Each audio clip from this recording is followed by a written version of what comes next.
What do you do when someone starts playing dirty? Not the obvious kind, the subtle kind, the friend who laughs too hard when you fail, the coworker who accidentally forgets to invite you, the partner who uses your insecurities like a roadmap they memorized years ago. You feel it. Something shifted. The temperature dropped. The smile doesn't reach the eyes anymore. And now you're thinking, am I imagining this? Am I being paranoid? Stop questioning yourself. You're not paranoid. You're being tested. And the test started the moment they decided you were someone who could be moved, used, controlled. Niccolò Machiavelli watched powerful men crumble, not because they were weak, because they reacted emotionally while their enemy calculated, because they wanted to be right instead of wanting to win. In the next few minutes, I'm showing you the 7 rules they don't want you to know. Not to survive the game, to own it forever, to become the person they regret targeting, the one they warn each other about. Let's go. Rule 1. And I'm about to tell you to do nothing, which is going to make you angry. Good. Nothing. I know. You want to confront them. You want to call them out. You want to prove you're not stupid. You want to show everyone watching that you see through the game. That urge, that fire in your chest, that's exactly what they're waiting for. Dirty players don't attack to win immediately. That's what amateurs think. They attack to gather intelligence. Your reaction is their reconnaissance mission. Every defensive word gives them data. Every flinch tells them where to hit next. Every explosion teaches them exactly which button to push tomorrow. So you give them nothing. No anger, no explanation, no changed behavior. You become a wall, blank, boring, unreadable, unmoved. Here's what happens inside a manipulator's mind when they hit a wall. They panic because they can't adjust their strategy if they don't know what hurt you. They'll push harder, louder, more desperate. That's not aggression. That's confusion. That's an animal testing the fence. Let them sit in that confusion.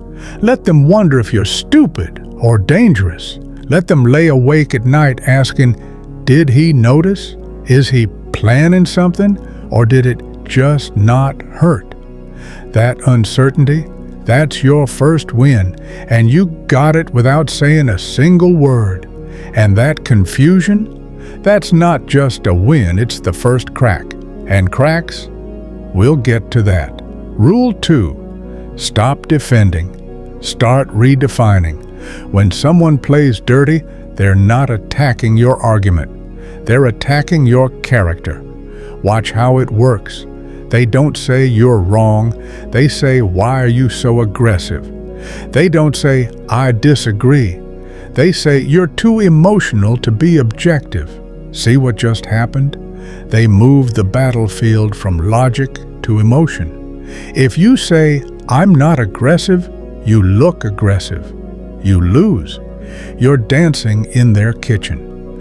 Machiavelli said, a prince must never let others define him. You don't defend their version of reality. You create your own. If they imply you're incompetent, you don't explain. You deliver results so undeniable, their words look like desperate lies. If they frame you as emotional, you respond with cold precision. Shorter sentences, longer pauses, the calmest person in the room. If they call you selfish, you stop helping entirely. You withdraw every favor. You let them miss what you used to provide. You don't fight in their kitchen. You drag them into yours. And in your kitchen, the knives are sharper. The rules are yours. And they don't know where anything is. Rule 3. Every attack is a confession. Write this down.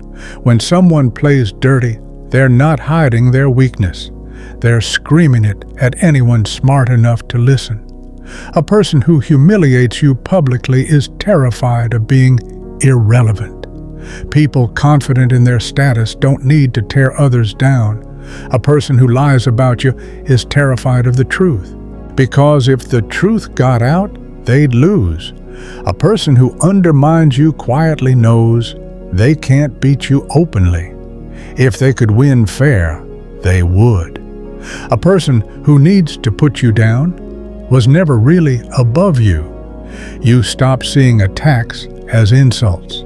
You start seeing them as intelligence, as data, as reconnaissance in reverse. You study. What do they protect too aggressively? That's where the insecurity lives. What makes them defensive? That's the wound they're hiding. Where do they overcompensate? That's the gap they're filling. Who do they desperately need approval from? That's the leash someone else holds. You're not looking for revenge, you're looking for pressure points, and you don't use them yet. Not while they're watching. You wait. You let them believe their tactics worked. You let them grow comfortable and careless. You let them show you exactly where the knife goes while you map every crack in their armor. Here's the question nobody asks, the one that keeps psychology students up at night. If someone keeps playing dirty after you see them clearly, are they evil or are they just desperate? Think about it. Evil means they enjoy it. Desperate means they're trapped. Evil means they'd do it anyway. Desperate means they'd stop if they had another option. Answer that honestly, and you'll know exactly how far this has to go. You'll know whether you're dealing with a monster or a wounded animal, and the difference matters. Because monsters you destroy. Wounded animals you just don't feed. Which brings us to the halfway point. If you're still here, you've felt every word. But the next 3 rules, they're the ones they really don't want you to know. Because Rule 4 is where the game actually flips. Stay with me. Rule 4. Starve them. Every manipulator feeds on something. They are emotional parasites. They need a host, attention, drama, your energy, your fear, your tears, your hope that they'll change. When they play dirty, they're not just hurting you, they're feeding. The hurt is the method. The feeding is the goal. Most people make the same fatal mistake. They try to win the argument. They try to make the manipulator understand. They try one last time. Wrong target. You don't fight the addict. You cut the supply. If they crave attention, give them none. 0. Become the most boring person in their world. If they thrive on drama, become boring. When they start something, respond with one word. When they escalate, don't respond at all. If they need access, close the door. With silence. Stop sharing. Your life becomes a locked room, and they don't have the key. If they feed on your guilt, stop feeling guilty. They weaponized your conscience. Take it back. Watch what happens. They'll push harder, louder, more desperate. That's withdrawal. An addict searching for a fix. Hold steady. Starve them long enough, they collapse. Not because you defeated them, because a fire without oxygen doesn't rage, it suffocates. Rule 5. Strategic cruelty. And yes, I meant exactly what I said. This is the one soft people will argue about. Let them clutch their pearls. Machiavelli understood something they don't. Mercy without strength isn't kindness. It's an invitation. When you forgive with no consequence, you're not being noble. You're teaching them. You're training them to see you as a target without teeth. That's not virtue. That's vulnerability. Strategic cruelty isn't rage. It's not revenge. It's calculated consequence. The bill coming due. Cause and effect wearing your face. There comes a moment when observation is complete, when the weakness is mapped, when the pattern is undeniable, when you've given silence and they've mistaken it for permission. At that moment, you don't argue. You don't warn. You don't negotiate. You act. You withdraw access permanently, not temporarily, forever. Some doors don't open again. You expose just enough truth to shift how others see them. Not a campaign. One conversation. One fact. One moment where the mask slips. You remove the opportunity they depended on, the platform, the thing they used to stand on. Not dramatically, not publicly, decisively, cleanly, permanently, like a surgeon. The goal isn't to destroy them. The goal is to establish one thing they'll never forget. Crossing you has a cost.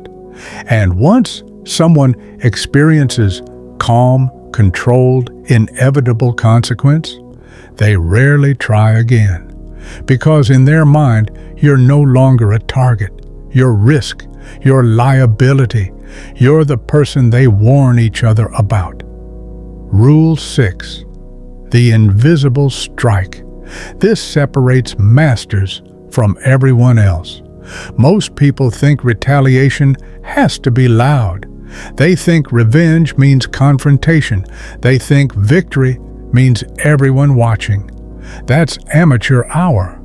Loud creates resistance. Loud creates witnesses. Loud creates martyrs. Invisible creates inevitability. Machiavelli said, if you must injure, do it in a way that eliminates retaliation. An obvious attack invites revenge.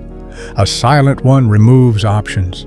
A visible enemy gives them something to fight. An invisible one just wins. You don't announce your move. You don't warn them. You adjust the structure around them. Access disappears. The things they relied on, gone. Information stops flowing. Influence quietly shifts. Alliances realign. Opportunities vanish. Conversations happen without them. Decisions get made in their absence, and they won't know when it happened. No date, no screenshot, no evidence. By the time they notice something's wrong, the shift is complete. Their position feels unstable. Their confidence feels off. But they can't explain why. They can't prove a thing. They can't play victim because nothing visible happened. That is power. Observers see you calm. They see you steady. They see you moving forward while someone else is stuck. They don't associate you with conflict. They just see one person rising and one person not. Meanwhile, the person who played dirty is losing ground, slowly, quietly, permanently, and there's nothing they can do about it. Because how do you fight someone who isn't fighting you? Rule 7. Close the door forever. And I mean forever. Most people make one final mistake. They win, then they relax. They assume the lesson was learned. They assume the other person won't try again. They assume people change. That assumption is the crack they come back through. That's the sequel nobody wanted. The franchise that keeps going because you left the door open. If you leave a loose end, you get round 2. And round 2 is always uglier because now they're desperate. Now they're humiliated. Now they have nothing to lose. A wounded animal is more dangerous than a healthy one. Machiavelli warned that injury should be done all at once, not because he was cruel, because he understood human nature. A half measure creates a future enemy. A complete measure creates silence. This doesn't mean destruction. It means closure, real closure, the kind that sticks. They must understand without you announcing it that the version of you they once manipulated no longer exists. That person is dead, gone. Trying the same tactics is like trying to unlock a door that isn't there. No emotional speeches, no dramatic endings, no "this is goodbye" texts. Just silence, just absence, just a door that doesn't open no matter how hard they knock. Their influence is gone, their access is gone, their opportunity is gone. Every door they could use, sealed. Every lever they could pull, removed. Every button they used to push, disconnected. When people feel that finality, something shifts. They stop testing, they stop probing, they stop circling. They move on, not because they want to, because there's nothing left to stay for. They find easier targets, people who still have doors, people who still have buttons, and you never hear from them again, not because you destroyed them, because you made yourself impossible to play, impossible to manipulate. You became the one that doesn't react, the one that doesn't feed, the one that doesn't come back. That's not victory. That's something better. That's peace. So here's the question. The one that always starts a war in the comments, the one that separates students from masters, is it better to be feared or is it better to be respected? And before you answer, can you actually have one without the other? Does respect without fear have any teeth? Does fear without respect last? Is there power that doesn't include both? I want to see you fight about it down there. The paragraphs, the people tagging their exes, the philosophical debates, the lurkers finally typing something. Drop it in the comments. I'll be reading every single one. The smart ones, the angry ones, the ones that disagree, all of them. If you made it to the end, you're not a casual viewer. You're not here by accident. You're a student of the game. You understand that power isn't given. It isn't earned. It's taken quietly, strategically, permanently, by people who see the game while everyone else wonders if there is one. Hit subscribe. Turn on notifications. The next video is darker. We're talking about the people closest to you. The ones smiling while holding the knife behind their back. The ones who've been playing the long game since the day you met. You think this was ruthless? You haven't seen anything yet. I'll see you in the next one.